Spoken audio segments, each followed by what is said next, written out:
Seja muito bem-vinda, bem-vindo. A partir de agora nós estamos começando o programa Mais Saúde de hoje. Você que está em casa é o nosso convidado para lá de especial. Sinta-se à vontade para a partir de agora começar a participar com a gente, mandar as suas perguntas para os nossos convidados. Para participar é bem fácil, viu? Basta mandar uma mensagem para o nosso WhatsApp 999474515. Você pode ligar para cá também, viu? 3821-4488. Fique à vontade para acompanhar o nosso programa através da televisão, através da internet, enfim, onde quer que o nosso sinal esteja chegando a partir de agora. Olha, começo a edição de hoje agradecendo a Noivos e Companhia que está me vestindo hoje. A Noivos e Companhia fica na Major Gotti 619, mas devido ao decreto municipal, você encontra todas as informações através do Instagram, @Noivos e Companhia. Fácil, viu? E também quero agradecer aqui aos meus parceiros da Floricultura Apollo, que mandaram esse belíssimo arranjo, viu? A Floricultura Apollo fica na Major Gotti, ao lado do Banco do Brasil. O endereço está aí na sua tela, Major Gotti 1025 e o telefone 3822-2200. Um beijo para a Lurdinha, para toda a equipe da Floricultura Apollo. E olha só, aproveite já para fazer as suas compras antecipadas para o Dia da Mulher. Bom, seguindo a partir de agora o nosso programa, eu tenho certeza que você que está aí acompanhando a edição de hoje já deve ter ouvido o termo cancelar. Na internet bastante, né? Se diz aí, vamos cancelar tal pessoa, determinada personalidade. Mas afinal de contas, o que é cancelar e qual o impacto dessa palavra, dessa ação na vida das pessoas? Tanto da pessoa que pode ser cancelada ou que é cancelada, como também dos chamados canceladores. Para falar sobre esse assunto, nós conversamos a partir de agora ao vivo com a Laís Locatelli, ela que é psicanalista. Doutora, muito boa noite, seja bem-vinda ao nosso programa, um prazer imenso ter a senhora aqui com a gente. Boa noite, Matheus, é um prazer estar aqui trazendo esse tema que hoje está tão presente nas nossas vidas, que é o cancelamento, aqui para o seu programa sobre saúde, porque saúde mental é essencial, né? O que regula também todo o nosso corpo aí nos reflexos da somatização. Verdade. Doutora, antes da gente entrar em específico ao termo cancelamento, quando a gente tem um contato com alguém ali, essa pessoa acaba trazendo para a gente algumas palavras, algumas reflexões e até alguns apontamentos. Como que tudo isso impacta a vida da pessoa que está recebendo, em tese, apontamentos críticos, sem fundamentos, ou até mesmo partindo de, quem sabe, um achismo ou de uma ação tomada? É muito complexo falar dessa subjetividade, né, Matheus? Como isso vai repercutir dentro da pessoa. Depende das ferramentas que ela vai ter. Se vai ter mais defesas, se vai ter uma absorção maior. Né? Nós tendo casos extremos de isolamento das pessoas que se retiram completamente da internet, outros casos que nós temos de pessoas que entram em depressão. Nós vemos circular agora um vídeo do Nego do Borel, que depois de passar por um cancelamento, ele tem chorado, tem manifestado essa tristeza, esse profundo sentimento nas redes também, e outras simplesmente, como um camaleão, se transformam e se adaptam e se tornam outra coisa, um novo personagem, e seguem a vida, né, fazendo disso um negócio que muitas vezes se transformam em diferentes facetas de venda. A senhora tocou num ponto interessante, porque, por exemplo, lá no reality show, no Big Brother Brasil da Rede Globo, a Carol Conká acabou se tornando um personagem de toda a história do reality e ela acabou sendo cancelada aqui do lado de fora. Doutora, o que leva uma pessoa a ser cancelada? Foi um caso bastante exemplificativo, né? Mas o cancelamento, Matheus, é ignorar uma pessoa e deixar de acompanhar e consumir o trabalho dela, especialmente nas redes sociais, em virtude de algum erro que ela cometeu, né? E as redes sociais, como contam com números de seguidores, são um bom medidor do quanto aquela pessoa está perdendo de fãs, de vendas, de olhar de aprovação e de pertencimento a um determinado grupo. né? Por mais que seja virtual, tem conexão com grupos profissionais, com empresários, com amigos, com familiares, e um cancelamento respinga em tudo isso, na credibilidade daquela pessoa. E já há uma grande preocupação, um receio em ser cancelado, e começa a aparecer aqui um cuidado do politicamente correto, muito intenso na vida dos adolescentes e jovens adultos e das pessoas que trabalham e dependem profissionalmente de mídia, que trabalham com público e com entretenimento, com o cancelamento da internet, porque isso significa perda financeira também. Doutora, partindo de tudo isso, o cancelamento a gente vê muito, como a senhora disse, aí, no mundo virtual e acaba respingando no mundo real também. Mas pode acontecer o inverso, o cancelamento começar no mundo real e partir para o mundo virtual também? Sim, pode começar através da manifestação das pessoas na rede, até inclusive a questão do Nego do Borel, que é um exemplo agora que está aparecendo muito na mídia. Ele teve que ver com coisas muito privadas e que foram expostas na justiça e que a partir disso foram expostas para o público e que respingou sim na carreira dele. Ou o inverso, como o Biel, que lançou uma música, né, que teve uma repercussão muito crítica, e através dessa música que já estava na internet, era um conteúdo de internet, ocorreu aí o cancelamento dele com grandes efeitos econômicos na carreira dele. Doutora, quando a gente fala de cultura do cancelamento, é uma palavra forte, mas o que está por trás dessa cultura do cancelamento? Eu acho que tem umas reflexões muito importantes para a gente fazer, né, Matheus? Assim, eu acho que a primeira coisa que a gente pode ver, que a Conká é muito exemplo disso, com esse maltratar os participantes emocionalmente, psiquicamente, quando ela dizia assim, saia da mesa, né, como isolado de todos, calar o outro, intimidar o outro, e que contribui enormemente para ela ser eliminada aí com esses 99% dos votos, talvez seja o reflexo de um cansaço nosso, né, do telespectador, frente às maldades do dia a dia, com as quais estamos acostumados a conviver e a sofrer dos seus efeitos.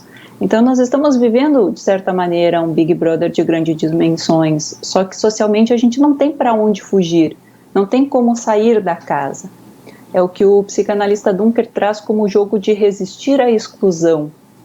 Como muito, né, nós podemos nos mudar e ir para um lugar mais isolado, tentar nos afastar das mídias sociais, mas aqui na vida real não tem a escolha de sair do jogo, né, quando nós nos enfrentamos com personagens que nos maltratam, que agridem, que humilham, que perseguem.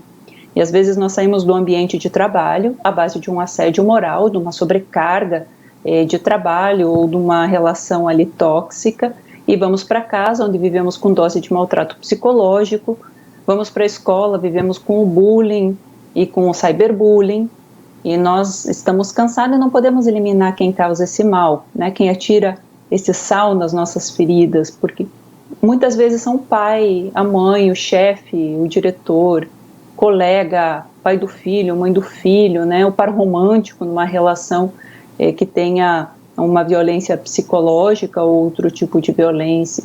E nós não conseguimos sempre nos afastar desses vilões. Me parece que é uma certa dose de catarse poder eliminar e cancelar num programa de TV, né, essa Conká, que representa de uma forma bem concentrada aquele que nos faz sofrer. Doutora, partindo disso, pegando exemplos lá do reality show da Rede Globo, por exemplo, a ação toda da Carol, a gente viu que o jeito que ela transitava ali perante as pessoas, as ações dela. O cancelamento dela dentro do reality show acabou respingando na vida fora da casa também. Mas lá dentro ainda, quem está lá dentro também... por algumas ações e também por ações da Carol, estão sendo cancelados, como por exemplo o Projota, a Lumena e por aí vai. Isso também acontece na vida real. Por exemplo, a gente pode se recordar do caso do Whindersson Nunes com a Luísa Sonza, com o Vitão. Acabou tendo um cancelamento de pessoas terceiras pessoas de ações. Doutora, como que os terceiros, digamos assim, se devem comportar perante uma ação de cancelamento de uma pessoa próxima que acaba respingando nessas pessoas também?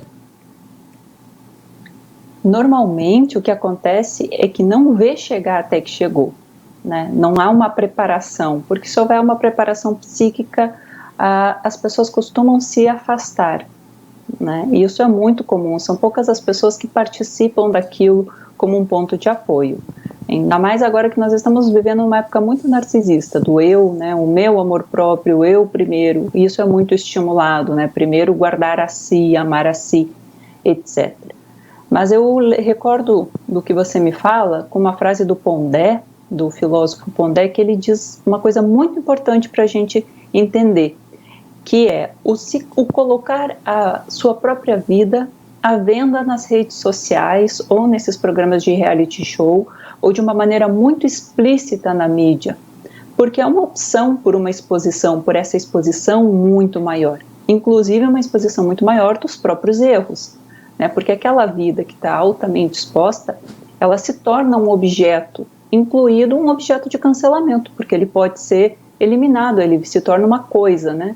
Se coisifica, o valor desses personagens vai depender do que os outros acham dele.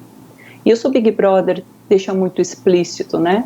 Aquelas vidas ali estão altamente expostas por uma decisão desses participantes, dos seus acertos e dos seus erros também. Doutora, partindo disso, a gente vê cancelamentos acontecendo em reality show, tudo isso que a gente está conversando aqui. Mas, por exemplo, pode acontecer cancelamento em um grupo específico, algo mais fechado, algo mais interno, que não propague aí nas redes sociais?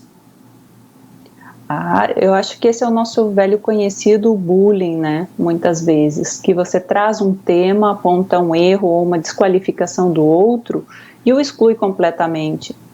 Ou através da humilhação, para que ele se retire e, de certa maneira, ele não pertence mais. Meio ambiente de trabalho, isso acontece muito, e as causas podem ser múltiplas, pode ser pela competição, pode ser pelo ciúme, pode ser uma inveja, pode ser por uma intolerância a alguma indiferença. A diferença pode ser porque simplesmente aquela personalidade é diferente e não encaixa, né? Então nós temos visto aqui muito na clínica chegar todos os tipos de sofrimento em decorrência dessa causa. Mas o que é o ponto principal aqui que a gente pode pensar também, Matheus? É uma lição assim, básica da civilização, de incluir o sentimento do outro na fórmula. Os outros existem, né? Não sou só eu, nessa época de muito eu. Porque senão, se a gente está objetificando, e é fácil dinâmica de grupo objetificar uma pessoa. E a partir do momento que ela é desprovida de sujeito, que ela se torna um objeto daquele grupo, seja ele pelo motivo que for, é fácil porque ela é quase um objeto inanimado. Então ela aparece ali como um objeto para nos satisfazer, seja de qual forma for, né? Seja através do maltrato, seja através do bullying, do riso, da exclusão, mas há algo que gira nessa dinâmica, porque ela se torna um simples objeto. E é bastante comum e é repetitivo, né? É sistemático já. É isso mesmo. Doutora, continua aqui comigo, que a gente vai fazer uma pausa rapidinha aqui no nosso Mais Saúde. Você que está em casa pode continuar participando com a gente através do WhatsApp, da internet, do telefone. Fique à vontade, a gente faz uma pausa rapidinha e já já a gente está de volta. Não sai daí.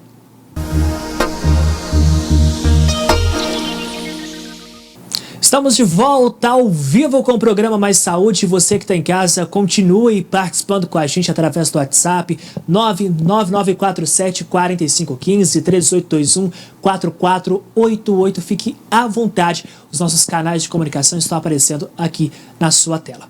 Olha só, a gente continua conversando com a doutora Laís Locatelli, ela que é psicanalista, volta a dividir a tela aqui comigo. Doutora, muita gente está chegando agora aqui no nosso programa e nós estamos tratando justamente da cultura do cancelamento. Para quem está chegando agora, doutora, vamos reexplicar o que é a cultura do cancelamento. Matheus, a cultura do cancelamento é quando uma pessoa em determinado grupo, e agora a gente está vendo isso muito vívido através das redes sociais e das mídias, né, ela é cortada como um elemento de compra, como um elemento de acompanhamento. As pessoas se retiram desse acompanhar a vida dela, porque é o que ela está mostrando normalmente, ou o trabalho, ou a vida pessoal, ou as duas coisas compaginadas. Então, se retira esse público e ela fica, né, à mercê da crítica por um determinado erro que ela cometeu. Doutora, partindo disso, hoje em dia nós vemos muitas ações cometidas pelas pessoas. Como que isso acaba refletindo na nossa dinâmica social? Esse alto grau de exposição que nós temos hoje, ele repercute na vida de todos nós, especialmente daqueles que optamos por trabalhar com mídia social e por trabalhar de uma maneira de ser visto, né? Por outro lado, nós temos a outra vertente, que é aquela que pode ser o anonimato da rede social. E aí, a coletividade que se forma em torno disso, ela pode se formar de uma forma muito agressiva, muito violenta, quando ela se reúne, porque fica uma responsabilidade dissolvida, né? Sim. Então tem esses dois extremos, assim, do que muito aparece e do que muito se esconde. E é como se eles se retroalimentam também, porque aquele que está muito exposto, de repente representa o desejo daquele que não tem coragem de se expor. E a partir do momento que ele erra, também há um ataque aí, porque como que ele que está nos representando, de certa forma, representando esse desejo, falha com essa missão. Doutora, temos muito neles, né? Temos Sim. mais depositado nesses personagens do que gostaríamos de assumir. Doutora, pegando esse gancho que a senhora trouxe, às vezes a pessoa que ela é cancelada, pode acontecer dela não ter a dimensão do que ela é para um fato cometido, e aí acaba gerando o cancelamento? Eu acredito, Matheus, que a maioria das pessoas não tem muita noção até vivenciarem aquilo. É como a gente falar para uma pessoa que está em sofrimento ou que está atravessando um processo de rejeição coletivo, eu sei o que você está passando. Na verdade, a gente pode imaginar dentro de uma lógica de fantasia, mas saber exatamente o que está passando aquela pessoa é impossível, né? O tamanho daquela dor, quais são os recursos que ela tem. E aí pode acontecer algumas coisas muito, muito curiosas que estão passando agora.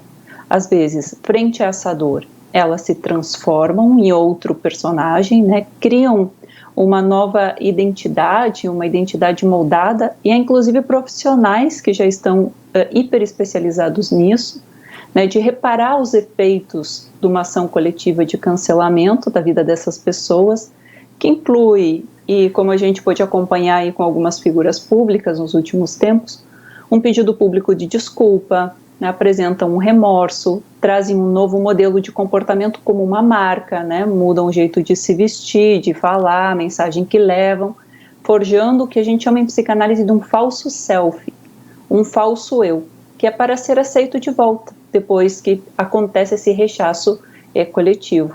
Uma personalidade forjada e moldada, enquanto outros desaparecem completamente, saem do setting, né? Saem das luzes.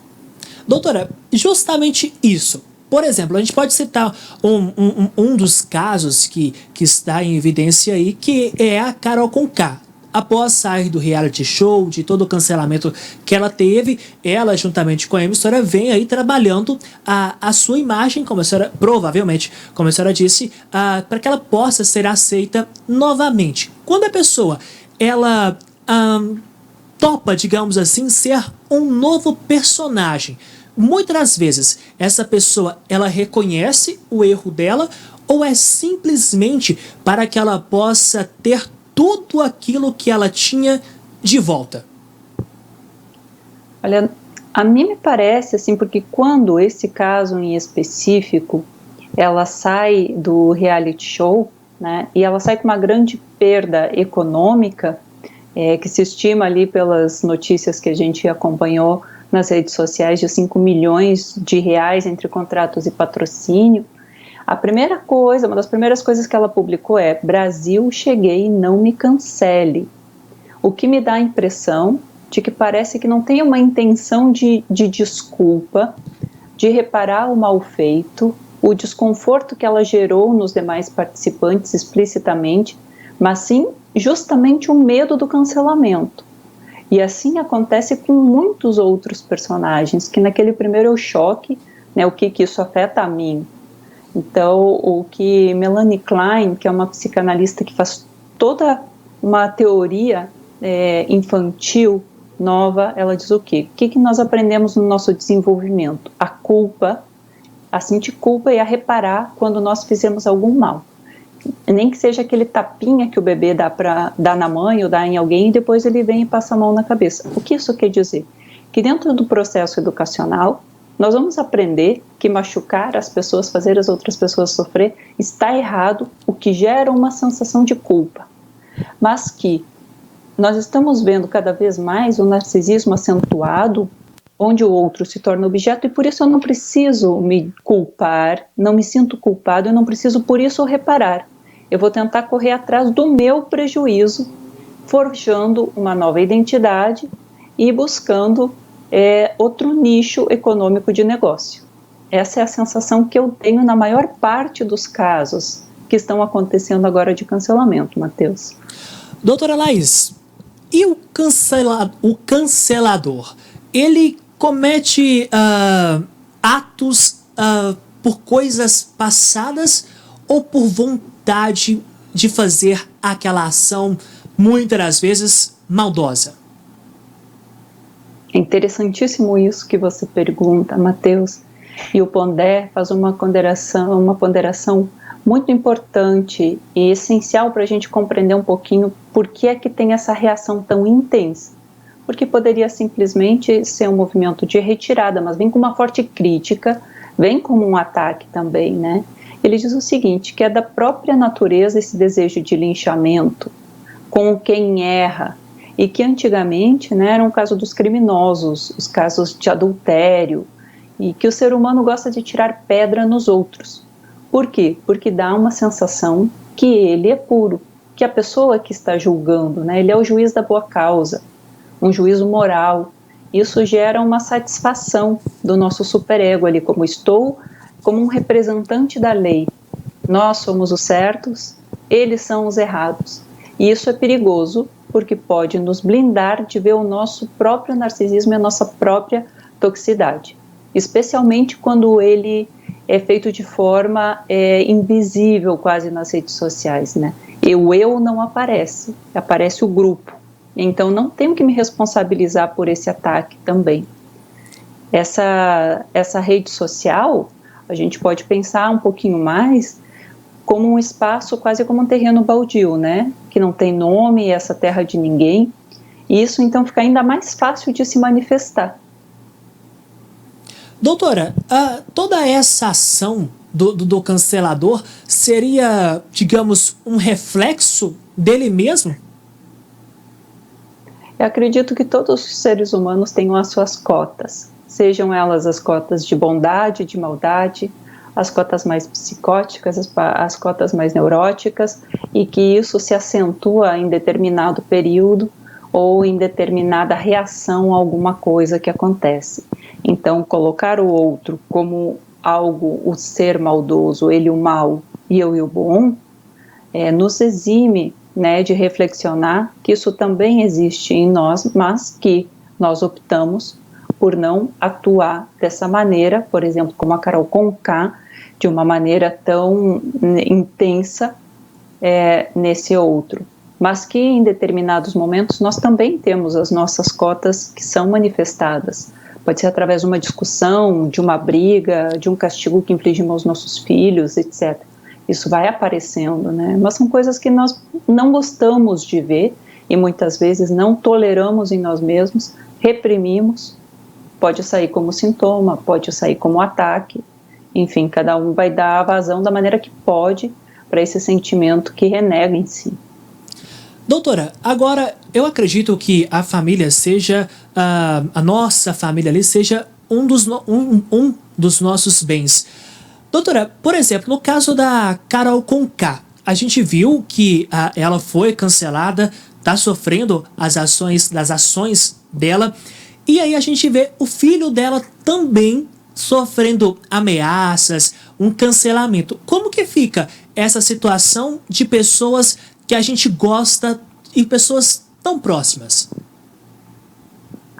É um pouco que a gente trazia no início, né, Matheus? As coisas hoje, como elas estão tão explícitas no meio virtual, estão tão explícitas na mídia, quem expõe a sua vida, sim, expõe também a vida dos seus, ela respinga. Ela vai respingar no trabalho, ela vai respingar na família, nos amigos, às vezes num apoio político que deu, esse político é desvalorizado, ou seja, nós estamos todos interligados e interconectados, né? Como que nós vamos preservar as pessoas que estão ao nosso lado? Talvez não se expondo tanto, porque quando tem uma reação coletiva assim, como se controla? Né? Talvez tirar eles do foco, tentar preservar mais essas imagens, mas é muito delicado, assim, porque a lei ainda não está acompanhando essas coisas, o jurídico não está acompanhando, porque a questão da internet vai muito rápido, a tecnologia anda mais rápido do que a nossa regulação como seres humanos e a nossa regulação como seres sujeitos à lei também. Doutora, quando a gente fala sobre cancelamento, o cancelamento ele é algo totalmente negativo ou a pessoa pode encontrar questões positivas disso?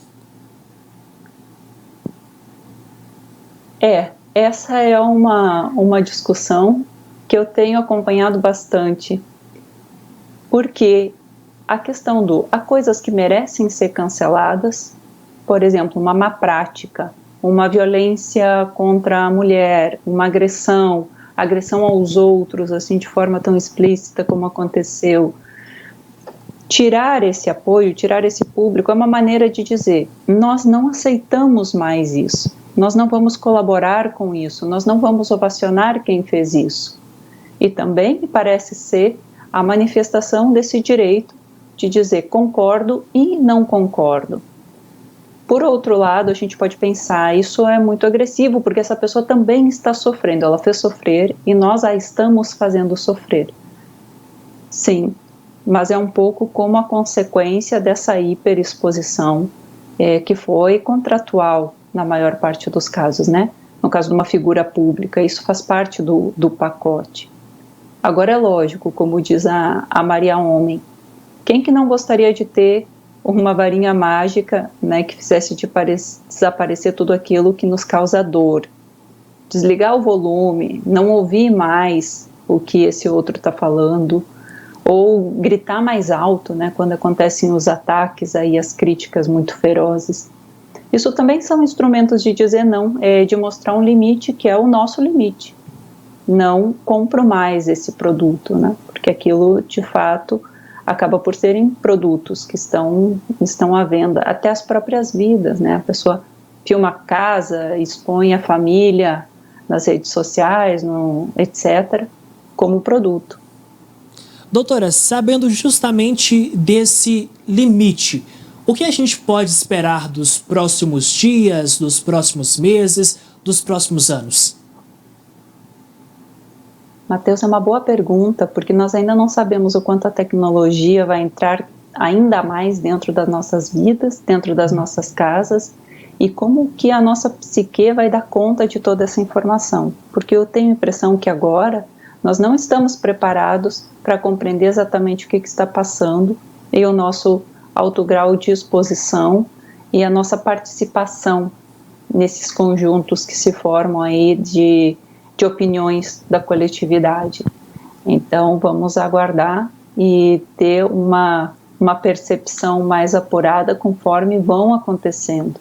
Talvez por isso que o público mais adolescente, mais jovem, esteja tão preocupado com o que está acontecendo aí nas redes, porque não existe mais o desconectar e ir para casa descansar, o sair do trabalho e só voltar amanhã, o sair da escola, né, e o retorno no outro dia, porque a internet nos acompanha 24 horas por dia. É o efeito sombra dela, né? Não importa aonde a gente vai, ela está lá. E se há uma situação desagradável e que nos traz um desprazer, ela vai nos trazer um desprazer permanente. E isso é um sofrimento psíquico que muitas vezes está na ordem do indizível, que acaba na clínica, né, com esse sintoma como parecendo uma depressão profunda, às vezes manifestação de vontade de suicídio e coisas ainda mais sérias, porque nós não temos um descanso disso, né? Ele é permanente. Doutora, num contexto geral de todas as situações, a gente pode dizer que hoje em dia existem mais pessoas para apontar o erro, para julgar, do que pessoas que chegam e falam assim: opa, você errou, vou te ajudar a mostrar, vou te ajudar a encontrar o caminho correto. Eu, como meu trabalho como psicanalista, existe muito esse acolhimento na clínica. E a clínica também ele é um ambiente preparado para que isso se dê, né? Trabalhado e preparado para que esse acolhimento se dê. Talvez a família, com sorte alguns amigos, alguns colegas de trabalho. Por isso que é tão importante, Matheus, como regra 1 da nossa vida, manter vínculos saudáveis. Manter bons vínculos com familiares, com alguns amigos, com os colegas, com o trabalho. E isso dá trabalho para todos nós, eles não vêm pronto. Desenvolver a confiança, desenvolver a lealdade, né? Ter uma ética que seja, eu vou fazer o mesmo na frente dos meus amigos do que eu faço por trás deles, a maneira que eu falo deles, a mesma. Para quando uma coisa cai, nós termos várias outras onde poder nos agarrar. Se cometo um erro, que é o caso do cancelamento, parece um erro, a pessoa é cancelada de uma maneira ofensiva, vai ter outros elementos, né, para não ficar esse absolutamente só, que é também uma situação de perigo psíquico, onde essa tristeza vai me levar, porque caminhos, né, que ela vai desembocar. Doutora, o pessoal está participando com a gente através da internet, através dos nossos meios de comunicação aqui. O diretor estava me passando, durante o nosso intervalo, uma pergunta que é bastante curiosa. Por exemplo, há alguns meses, a Luísa Sonza e o Whindersson Nunes, eles terminaram um relacionamento. Aí acabaram muitas pessoas analisando, fazendo apontamentos na decisão do casal.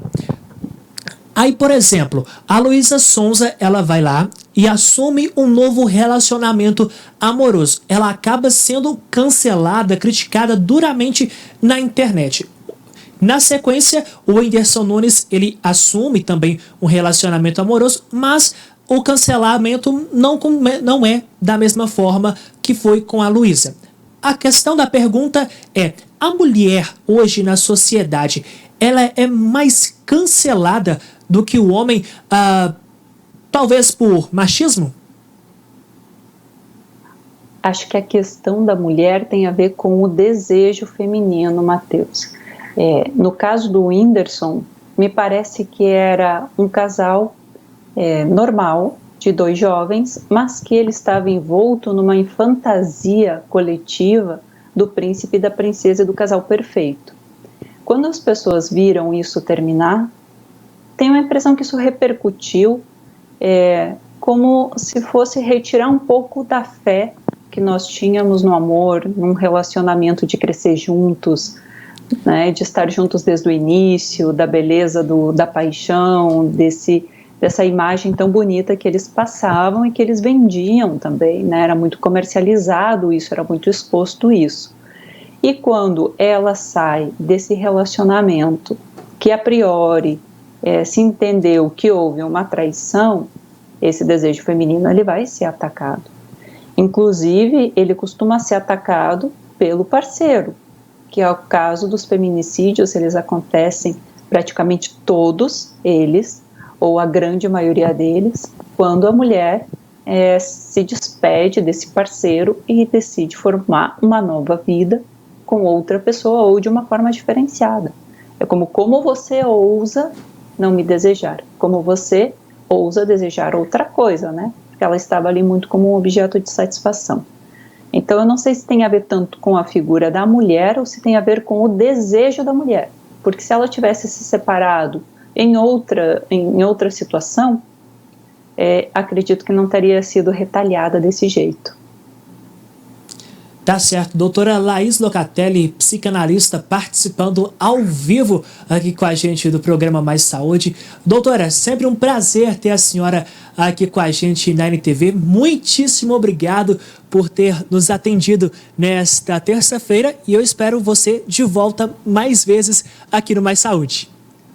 Muito obrigada, Matheus. Muito obrigada à NTV. E estamos aqui sempre para falar sobre saúde mental e discutir essas questões que parecem que está longe, que está no outro, mas que elas acabam fazendo parte da vida de todos nós. Obrigada. Obrigado a você. Olha só, gente, já depois do intervalo a gente vai falar sobre Covid-19. Será que este é o momento para que as aulas sejam retomadas? Você que é estudante, você que é pai, filho, é responsável por alguém que está estudando, aproveite para tirar todas as suas dúvidas depois do intervalo. Não sai daí.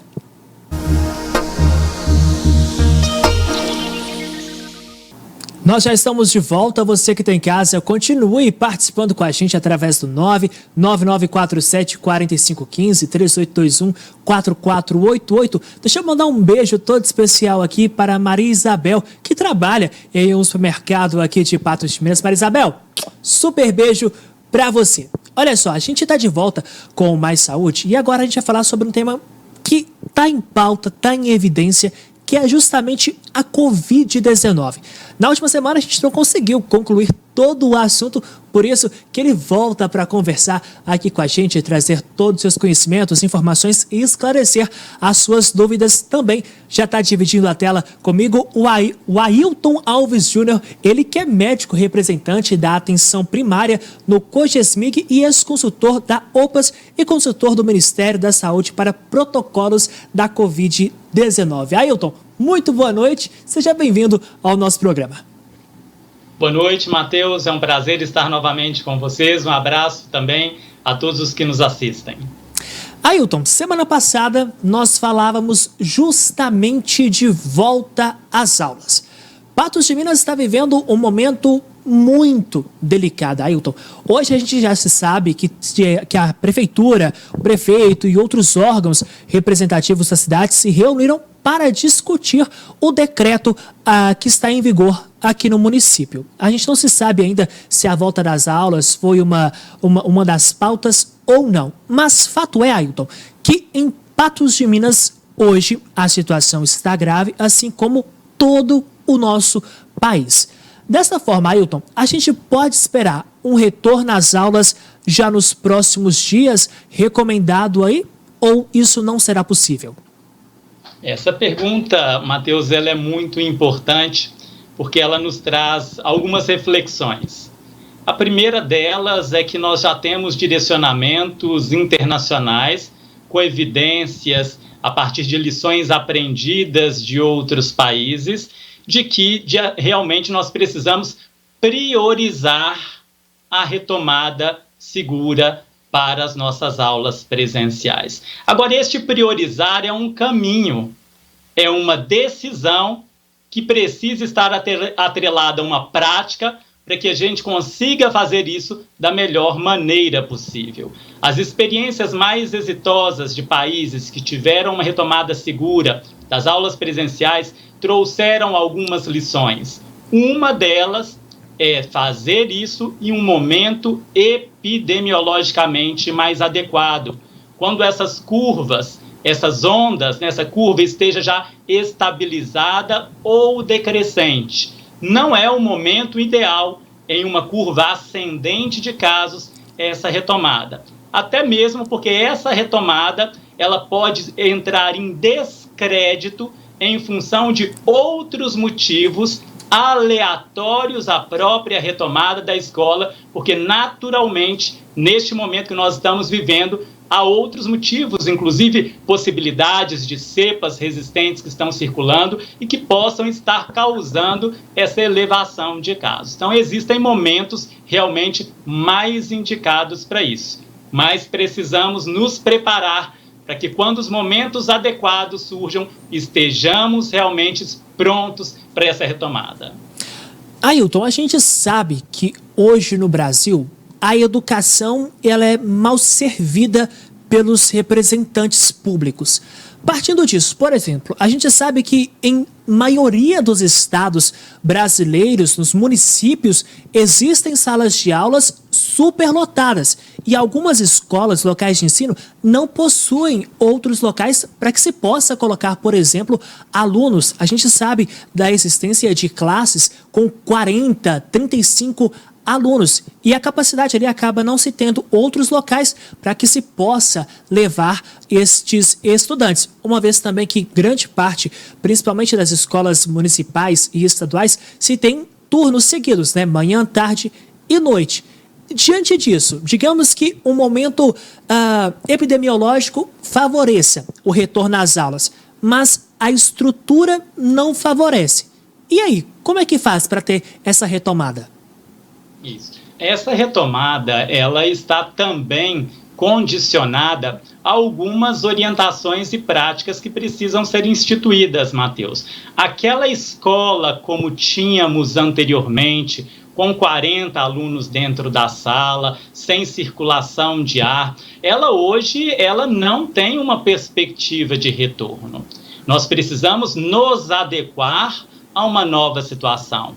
A um sistema híbrido, onde uma parte das crianças esteja em um mecanismo virtual, outra parte esteja presencial. Precisamos considerar que nem todas as famílias se sentirão seguras, ou essas famílias podem ter crianças em situação de grupo de risco, e já esperamos, já há uma espera, inclusive registrada nas experiências que já ocorreram de retorno, que talvez 30%, 35% desses alunos nem retornem porque não há um desejo da família ou porque essas crianças não têm condições clínicas adequadas.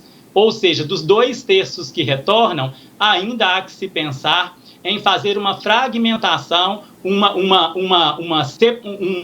escala onde, por exemplo, 1/3, né, possa estar num dia, o outro terço no outro dia ou na outra semana, mantendo assim o distanciamento necessário para o retorno dessas crianças dentro daquele ambiente que muitas vezes não temos como alterá-lo em termos de espaço, mas temos como alterar o número de crianças que ali estão.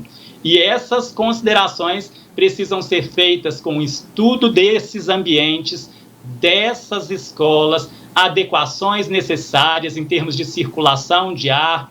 Essa circulação precisa ser estudada em termos de mobiliário.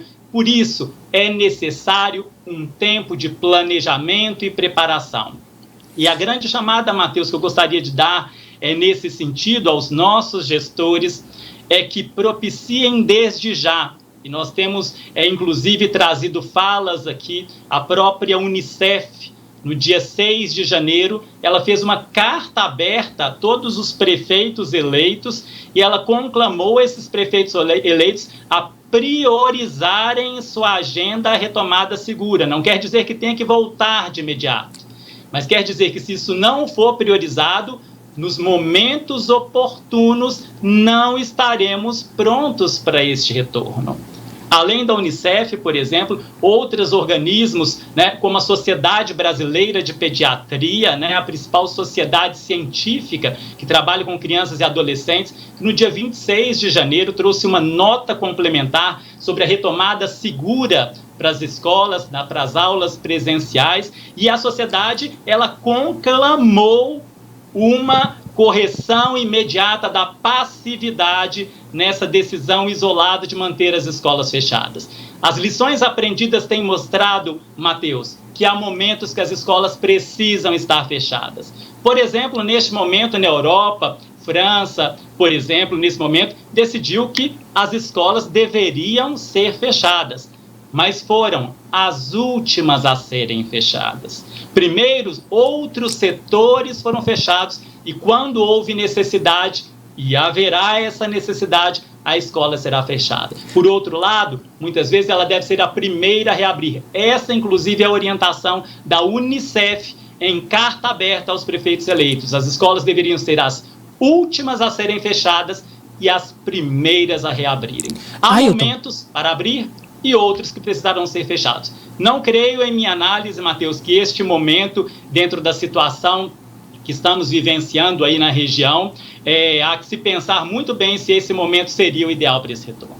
Ailton, a gente fala sobre retorno aí, e muitas das vezes o que vem em primeiro momento na pauta é a questão do aluno, como que o aluno vai ficar. Mas e aí, como será que o professor também fica nessa situação? Muitas das vezes, alguns professores fazem parte do grupo de risco e não estão incluídos, por favor, me corrija se eu estiver errado, não estão incluídos no grupo de prioridade. A gente fala sobre isso, Ailton, daqui a pouco, depois do intervalo.